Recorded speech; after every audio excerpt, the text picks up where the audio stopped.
Welcome to the Crafty Kansan. Today we have an Anthropology dupe for you.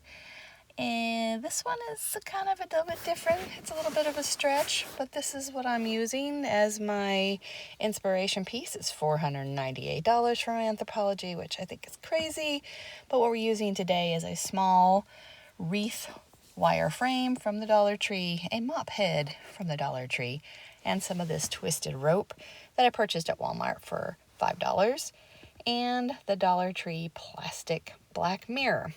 Now the first thing we're going to do is take the mop head links off the mop head, and this is done very easily. I didn't video this part, but basically there's just a piece of plastic that's holding them all together, and you just want to remove that. It's really easily. You just take a screwdriver and push on it and it will release the mop heads.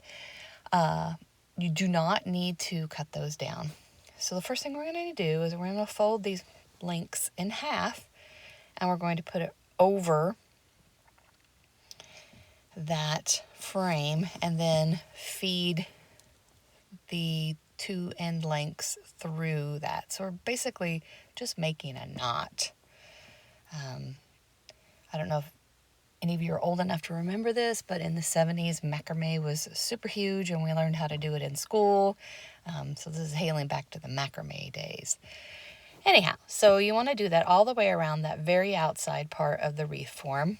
And next we're going to take the rope pieces.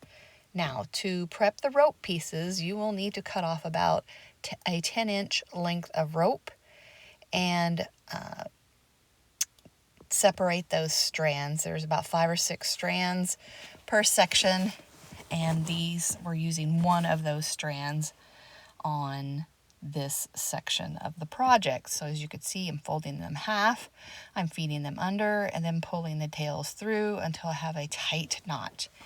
And you want to go ahead and do that all the way around the wreath form. And if you notice, I'm covering the first and second wreath form, I don't want to say lines, but the first and second circles will be covered.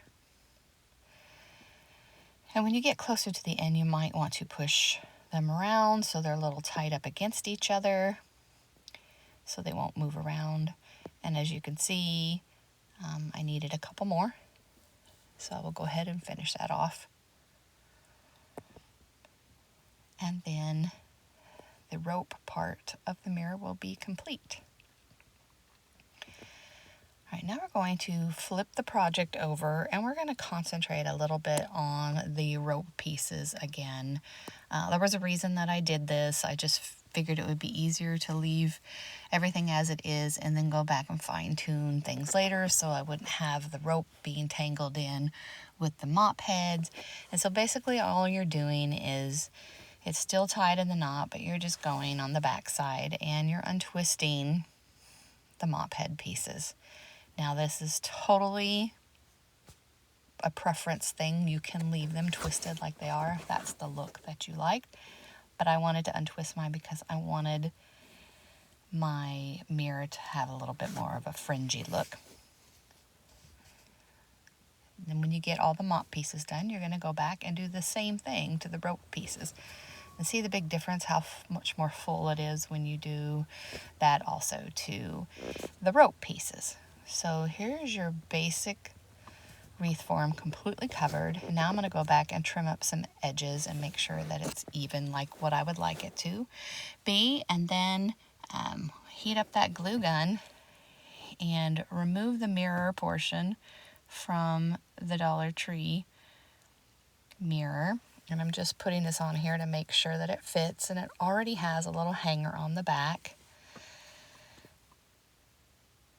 So again, this is just the cardboard backing from the mirror and the mirror itself. And I'm just going to apply a little hot glue so we can get a really good adhesion here on this, and it won't move around on us when we hang it on the wall. And I'm just using my Surebonder glue gun, nothing spectacular. You know, you can use whatever kind of glue you want to. You could use this and a combo of E6000, but this is going to be in my house, so I don't feel like I really need to use much more than the hot glue. And we're just going to press it down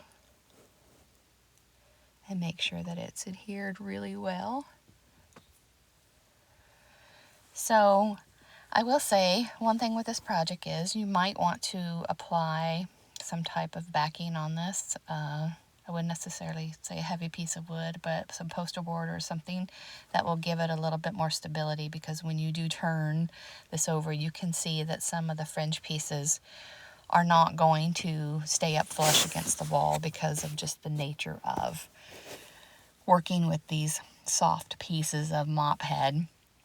I'm going to go on in the middle and trim up some places where there's just some extra rope hairs, I guess you would call them, that are kind of making it look a little unneat. But here is the finished project. I hope you will give this a try. It is a little time consuming, but I think it's totally worth it. I spent a total of $8 on this mirror, and that's a huge saving over the Anthropology mirror. And I thank you for joining me. Until next time.